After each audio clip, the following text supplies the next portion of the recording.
today's topic is indoor plants, and they've sort of come full circle, indoor plants. I remember, I'm showing my age here, but I remember back in the 70s, indoor plants were the big thing.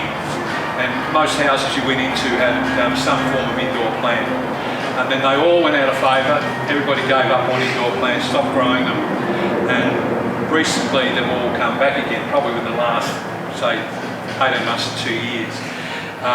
So we find there's a huge demand on indoor plants and information regarding indoor plants. But a lot of those old plants that were around back in those days have come back because, you know, the rubber plant's a good example.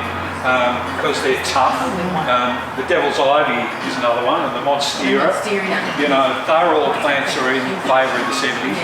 And they've all come back again because people know that they're tough plants, easy to grow. So it's a good thing that they are starting to come back. There's a lot of benefits to obviously having indoor plants in the house. One, it gives you something nice to look at. It's a bit of green in the building. Two, it adds purified air to the house. A lot of indoor plants are a benefit to purifying the air in the house. And some plants are better than that than others. And generally, they're not that difficult to look after once you get, the basics right. Then you can normally grow most indoor plants successfully. Of course, every house or every building is different, and to grow well, indoor plants or any plants need a certain range of things. Probably number one is water, obviously, light, natural light, and by natural light I mean sunlight. It can't be artificial light for indoor plants unless you've got ultraviolet lamps, which some people have the luxury of. But if you use normal fluorescent lighting or general incandescent lights inside the house, it won't help your indoor plant. It has to be natural light. So there's water, there's light. Temperature plays a role in indoor plants because particularly in Melbourne's winters it can get pretty cold, and some plants can suffer if they're left in a cold building or a cold room for an extended period of time. It can do damage to the leaves and do damage to the plant. And the other important thing is fertiliser, of course. They all need feeding. A lot of plants get bought, they get taken home, they get shoved in the corner, expected to perform well, never get fed, get the occasional water when someone remembers, and the plant's expected to survive. So basic care obviously is going to help the plant grow and perform better. I'll start with probably watering, and as I mentioned, every house is different, so it's a matter of finding the right balance with the plant and how much water it needs.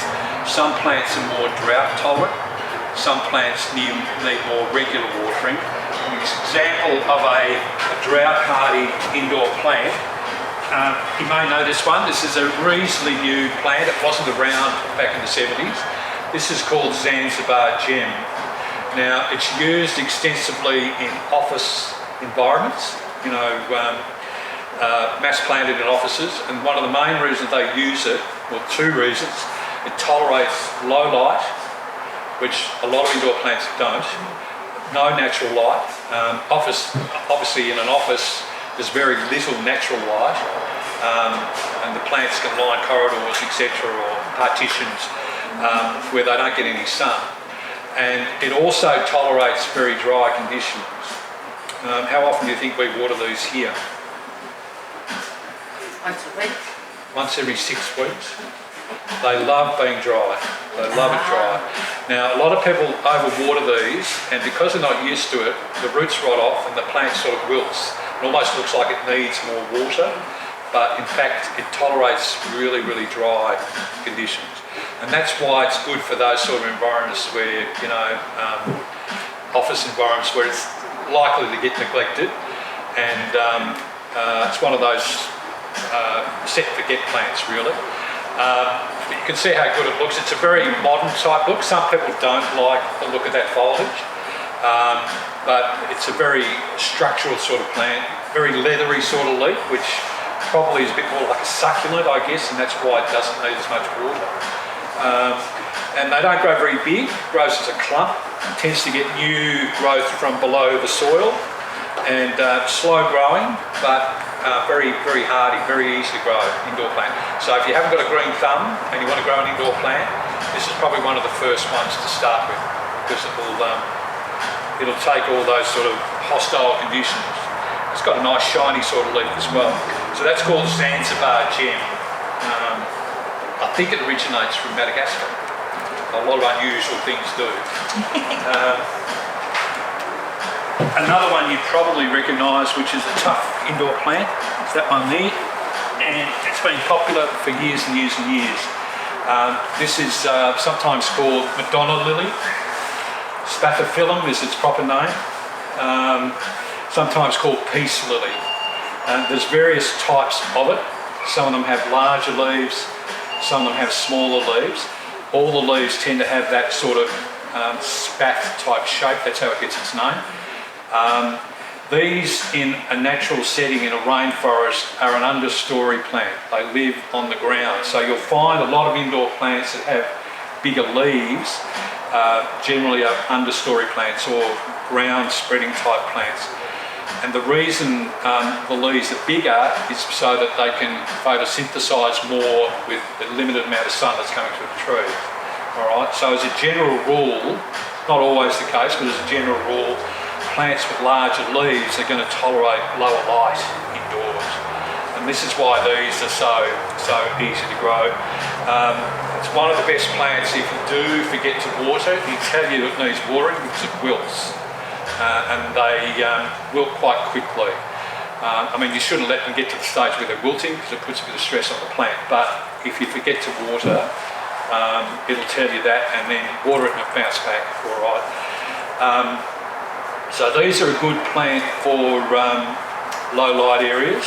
They need a reasonable amount of water. Probably these we would water here on a weekly basis. If it was a really warm room, you might do it every fortnight. The trick is not to let them dry out. The temptation with a lot of indoor plants is to sit a saucer underneath them, because people don't want the water coming out of the pot onto the carpet or onto the tiles or whatever it might be. I always recommend taking the indoor plant elsewhere to water it. You know, take it to the bathroom, like the shower, take it outside, kitchen sink, water it thoroughly so the water runs right through the pot. A lot of people just get a cup of water and pour a little bit of water in. All that does is water about that much of the soil. And all the roots, remembering, are all down the bottom of the plant here, the bottom of the pot. So when you water, you need to soak it so the water runs through. You actually see it coming out of the bottom of the pot. And that goes for whatever plant you're watering, whether it be every 6 weeks or whether it's every week or 10 days, you've got to water them thoroughly. The shower is always good because you can put the plant under the shower, wash all the dust off the leaves. The other thing a lot of those tropical sort of plants like is high humidity. So you probably find with a lot of your indoor plants, when you've had them inside, say through winter, and you've had central heating on or open fire or whatever it might be, the air becomes very dry. And if you ever notice, these are the classic plants showing it, where around the edges of the leaf it all browns off. That's because there's no humidity in the house. Particularly through that winter months when the air's very dry, the plant suffers a lot because it's used to high humidity. So you can counteract that by regularly washing the leaves. Some people get an atomising bottle, you know, and just spray the leaves with water on a regular basis if you can be bothered. But it does help to do that, particularly through those hotter months. You can have the same problem with air conditioning. That can dry the air out as well, and can cause a lot of browning of the leaves. So if you ever see that on the edge of the leaf, 9 out of 10 times that's what's causing it. The larger leaf plants tend to show it up a little bit more. But they're a good indicator plant for water, and also low light. They don't tend to flower, this gets a white flower on it. They don't tend to flower as well if they're in a low light area, but at least still have green leaves. So if you want it to flower better, tend to keep it near a window. So they're another tough plant. If you need something that's going to trail, This is the old devil's ivy. This is a golden one. There's various leaf types in devil's ivy. This is the green with the marbled leaf. They're all hanging plants. In its natural environment, this would climb. So if it's in the base of a rainforest tree, it's going to climb the tree. The same as the Monstera, that's a climbing plant. You probably notice when you buy a Monstera, the leaves are fairly small. Like that, I would consider a small leaf of Monstera. As they get older, the plant leaf grows really big. Some of the Monstera leaves are huge, this sort of diameter. As it grows higher up in the tree, you tend to get larger leaves. So they're both climbing plants and easy to grow. This one's got the golden leaf. So you can either use it as a hanging basket type plant, you can use it on a ledge if you want it to trail, you can use it as a climbing plant as well. And they grow quite quickly. I've seen them where they're actually started in a small pot and they're growing up. People put wires over the roof and it's growing right up across the roof and will keep going. Take over the house if you let it. And they're pretty good on light as well. They don't need a lot of natural light. They grow better where they do get light. Most indoor plants do, but it will tolerate low light if need be. It probably won't grow as quickly in a low light area. And you'll find that with a lot of indoor plants. They're not getting enough light. Either the plant stretches, and it's a good telltale sign if you haven't got the plant in the right spot. The plant will stretch towards the window or towards the skylight, wherever the light's coming in, looking for the sun. So that's sort of telling you that it's not in the right spot. Oh no, this one, that's the rubber tree. Now these are a classic, like the Monstera. When back in the 70s people used to have them in the house, they used to grow like a tree, because it is a tree of course. Once they got too big for the house, people didn't know what to do with them, so they all planted in the garden. It shows you how tough they are. As an indoor plant, you can keep pruning it if you don't want it to grow to a certain height. You can do that with a lot of indoor plants if they're getting too big for the space. Don't be scared to cut them back. It won't hurt the plant to cut it back. There'll be better times of the year to do it, probably through the warmer months, but you can cut them back at any stage. A plant that likes light, generally I've mentioned anything with the bigger leaves, I've mentioned are good in low light areas. So that would include the rubber plant, the Monstera. Anything generally with a coloured leaf needs light. So these would need to be closer to a window. This is a begonia, right? And you can see how nice the leaves are. And it retains that leaf colour all year round. And they also can produce, there's a whole range of different begonias of course. They can all produce flowers. This has got a little flower in here, see the flower? Which is another bonus I get. This isn't grown for its flower. The flower's not all that spectacular, but it's quite a nice little flower. These are grown for their leaves. They're what they call Rex begonias. Again, many years ago they used to have them in all different sorts of leaf colours, and even this has got various colours even under the leaf itself. It's a nice foliage plant, it doesn't grow very big, so if you wanted something on a coffee table or an indoor kitchen bench, as long as it's getting a fair bit of natural light, they'd be happy. And is that just an indoor? Some begonias? Well, these, you could probably get away with these in Melbourne under a patio. There's other begonias which you can grow outside in Melbourne. They don't tend to have these sort of coloured leaves, but I reckon you'd get away with this under a patio as long as it's well sheltered. If you had frost, really cold night, you might not like it, but it's just a nice foliage plant. But indoors, it would need, a reasonably bright spot and probably reasonably regular wetting of the leaves to keep it fresh. Generally, most of the begonias are pretty easy to grow. I was going to talk a little bit about fertiliser. Everybody has their favourites and what they like to use, and there's various types out on the market. This one I'm going to mention is a new one that we all like here. We've had the guy who developed the business out speaking to us all about it. And with the the way things are going, I guess everybody's conscious of the environment and the different things that they're using. This is an all-natural product, and it's suitable for any indoor plants. And there's various products in the range. You can buy it as a gift box with the three different things in it. So if you're giving it, as a birthday or a Christmas present, it's a good idea. But basically, it's all natural. Okay, every part of the product is natural, and he does three different things. So this one's a fertiliser. It's called Grow.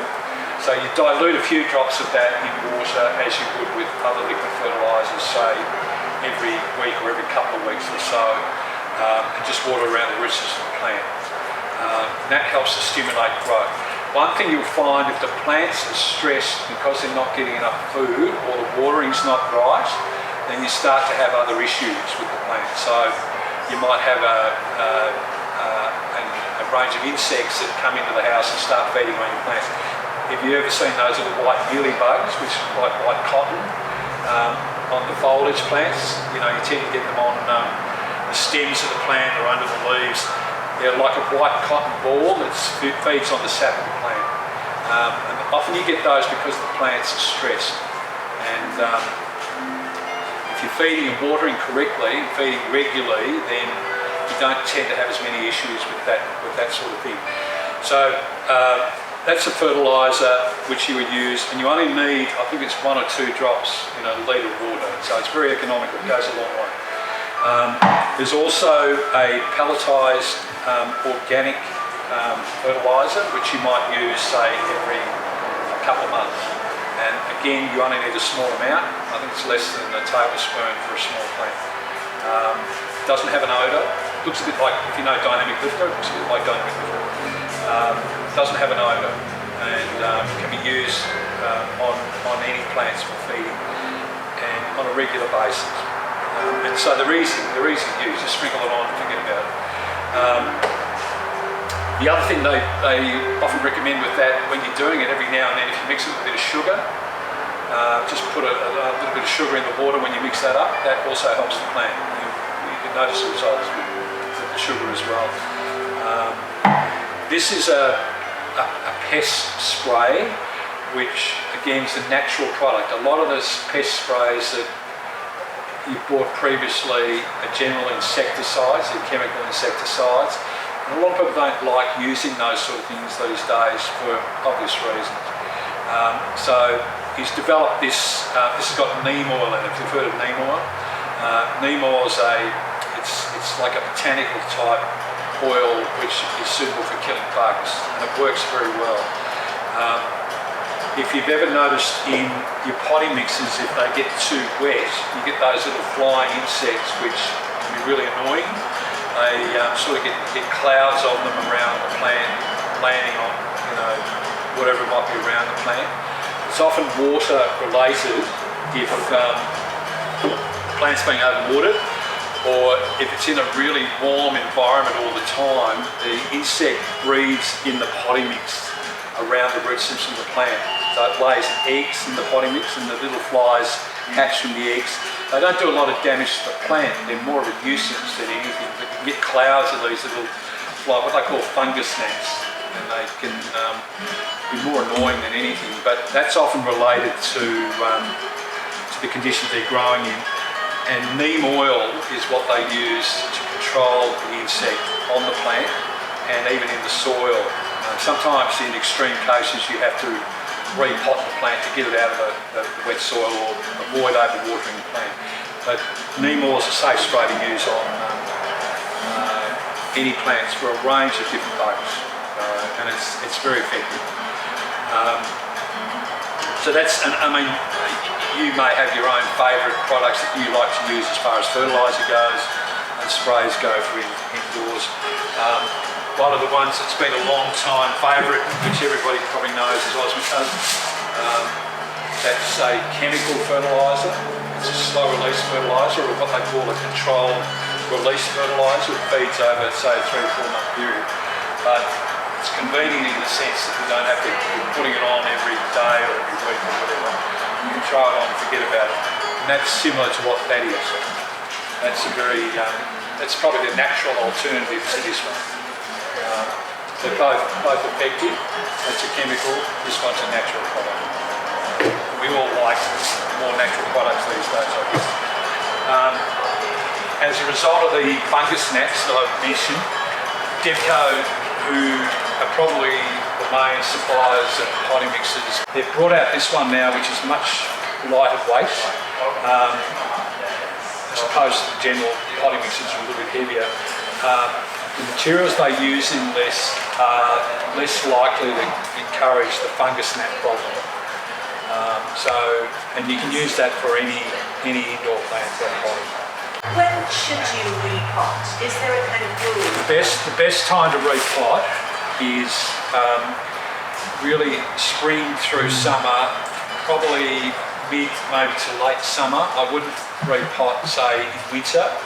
The main reason being the plant's in active growing stage through spring and summer, and it's more likely to grow into its new pot or new potting mix. If you do it in the middle of winter, the plant's dormant, just sits there, and if you put it into a larger size pot, then it's got all this soil around it that's going to hold moisture and more inclined to rot off. The roots are more inclined to rot off. So it's always better to do it through the warmer, anytime through the warmer months. Probably avoid a really hot day for obvious reason. Spring is probably the ideal time to repot. I'm just going to show you a couple of things here while we're talking about potting. If you, for instance, had to repot that plant, now to me that's probably getting to the stage, because it looks big in the size pot it's in, it's getting to the stage where it needs repotting. So the first thing you decide on is, well, I want to put it into a bigger pot. How big's that pot got to be? The trick is not to overpot the plant, because for the same reason I mentioned, all the soil around it, and it's a good rule of thumb for any repotting you do, not just indoor plants. You always go up one pot size rather than thinking, oh, well, I'll put it straight into a huge pot and I won't have to repot it for a long time. That plant, if it was going to be repotted, would go into a pot that size and no bigger. So you can see if that was repotted into that, it's going to be about, it looks in scale, that looks out of scale for the size pot it's in. When you repot it into that, it's going to look about right. And that'll fill out, obviously grow better once it's given a bit more room to grow. I wouldn't take that and pot it into something like that. You can see how little it looks in that pot, and all that soil around the outside that's going to be sitting there is going to create problems. And it's a good rule of thumb to follow with any plant when you repot it. You only need to pot the plant if it needs repotting. Don't think, oh well, the plant's been in the same pot for 2 years, I better repot it. Doesn't necessarily need repotting. The general rule of thumb is if you can see roots coming out the bottom, and quite a lot of roots, and the plant looks too big for the pot it's in, that's a good time to start repotting. My piece of lilies are good, Yeah. and I fed it, and it's producing flowers again. But the flowers aren't white; they're green. Yes, so sometimes that's, it happens a lot with peace lilies.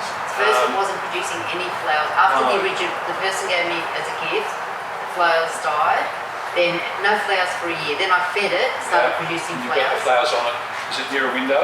Yes. It's getting a reasonable amount of light.